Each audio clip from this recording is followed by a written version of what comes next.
be pertinent for the students Garo Hills region.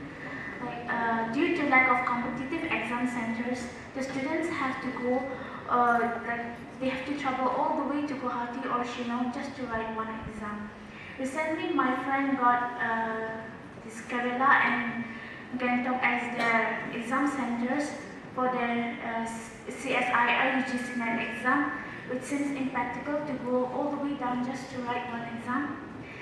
Are any measures being taken to open more of such exam centers in Meghalaya, which will open a way for the students able themselves to various competitive exams? Yeah, very good question. Yes, in fact, we are going to start off, and in fact the initiation is already done, that within first of all our own state. So we need to have more examination centers, say for MPSC itself.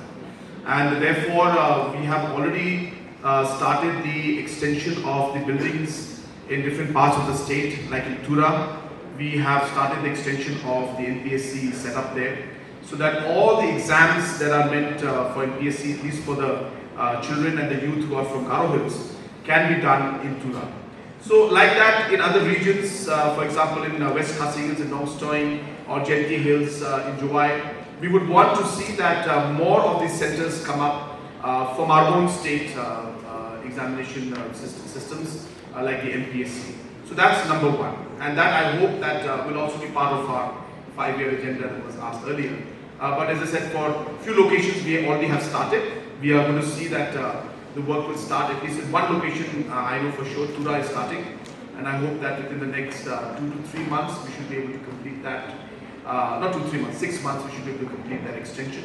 So like that we are trying our best to do that in PSC also.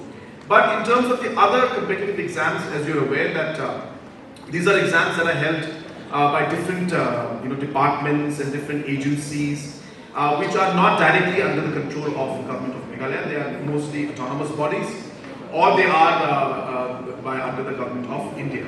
And hence we need to take each one of them up separately.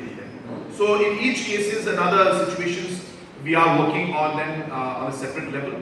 So based on the needs and requirements and the frequency and the number of people who are there in terms of people who apply, we are justifying our case for having examination centers more in the regional headquarters in our state, also in our state means in the capital as well as in the other parts of the region. So it's a very valid point, but there is no straightforward answer that this step will be able to resolve all the issues, because as I said, most of these bodies are autonomous bodies or they are Government of India agencies, and hence we need to justify each one of them and talk to each one of them and then show them that yes, it has to be done, and that's how we'll be able to implement it. So yes, the efforts are on. I'm hopeful that in the more larger exams and big exams where more of our people are participating, we should be able to get slowly and steadily get more and more centers in the different parts of our region.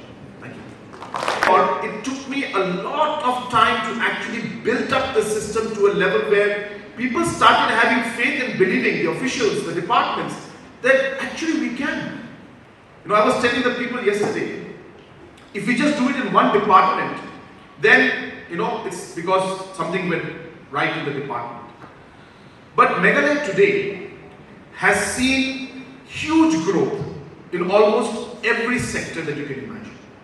Just to give you an example, we were at the bottom of child or children vaccination in the country in 2018, at the bottom.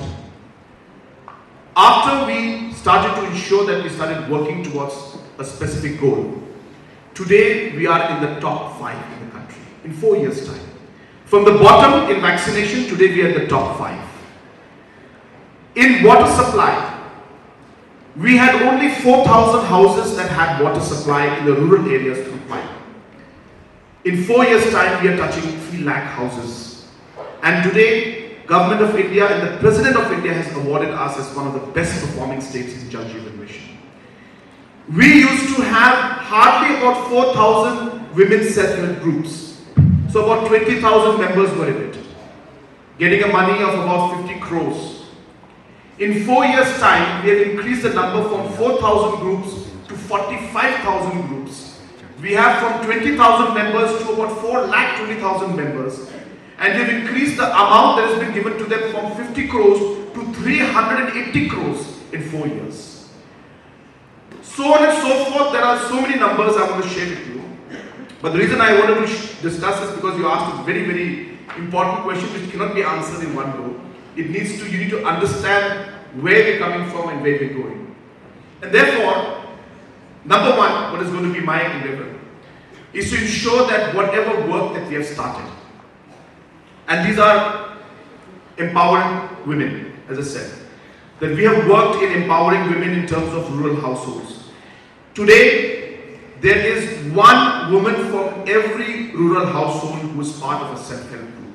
I think we may be one of the few states in the country that has got one woman from every household as part of a self-help group. You may not realize the power of this, but this means that we have an institutional network.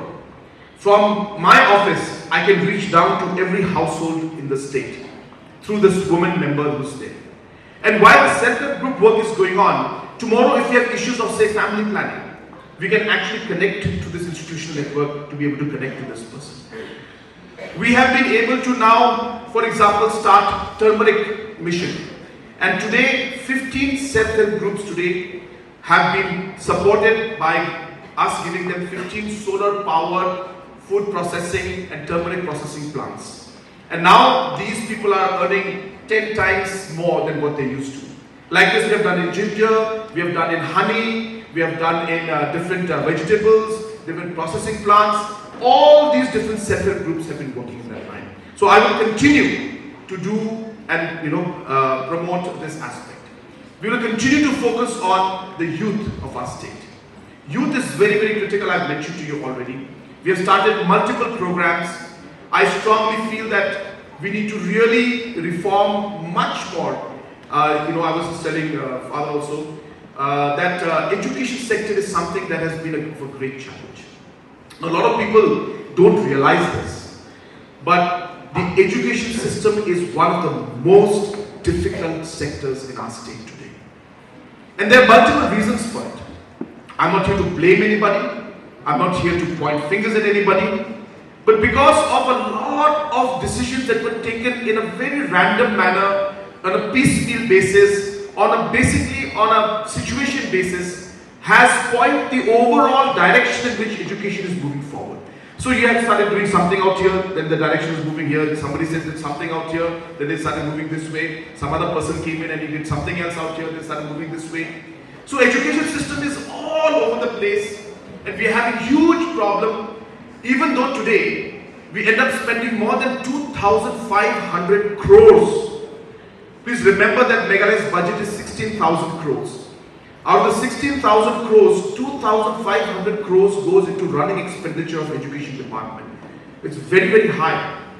And if we, after spending 2,500 crores a year, we are still not able to get the results out because of the multiple layers of different mechanisms and systems that have come in. We need to untangle them. But untangling them also has reactions in the society. Because a lot of people are already in the system. So suddenly you're going to tell them that now you cannot do it this way, you have to do it this way. And then we'll have people on the street, who will then have guns and who will then come out. So there are these challenges. So therefore education is going to be a major area. We have already done a lot. But as I said, it is so big. You will not believe, but we have 26 categories of teachers in our state today. 26 categories.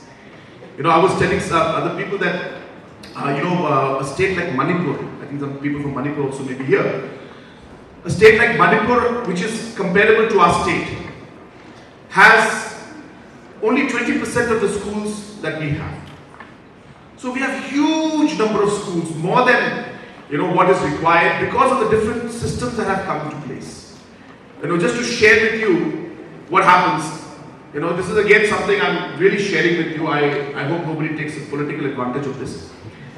But in education, there is ad hoc schools. Now what happens in ad hoc schools?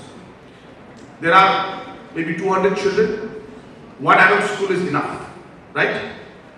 But then what happens is, Because the ad hoc school, the first one was started by the Catholic Church. So then there has to be a Presbyterian ad hoc school also. Then there has to be another denomination school, ad hoc school also. So in the same village, because of different religious angles also, different ad hoc schools come up more than what is actually required. So if you rationalize them, we'll actually be able to cut down the cost and be able to get more productivity out of the system. But you know it better than me, that if I touch this even with a 10-foot pole, my hand will get burnt.